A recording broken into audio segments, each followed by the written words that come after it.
Welcome to the Slop Farm. Enjoy the video. You begin by securing your data and credentials.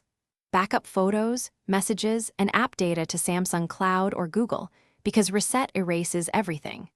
Once done, make sure the S22 Ultra has more than 50% battery or is plugged in so it won't die mid-reset. Also confirm you know the Google and Samsung account passwords. The phone uses Factory Reset protection, so you'll need them after the reset. You now boot into recovery mode to perform the actual reset. With the phone off, press and hold volume up and the power/Bixby button simultaneously. When the Samsung logo appears, release both buttons and wait for the Android recovery menu to load. This menu runs outside the normal OS. Use the volume keys to move through options and the power key to confirm. This control method prevents accidental selections during the critical wipe process.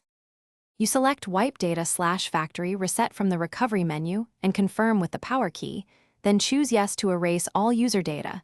This returns the phone to factory state. Once the wipe completes, pick Reboot System Now and wait for the full restart. The first boot may take several minutes. If activation asks for a previous account, sign in with the Google or Samsung credentials used before the reset. That resolves factory reset protection issues. Thanks for watching. Consider subscribing if we helped you today.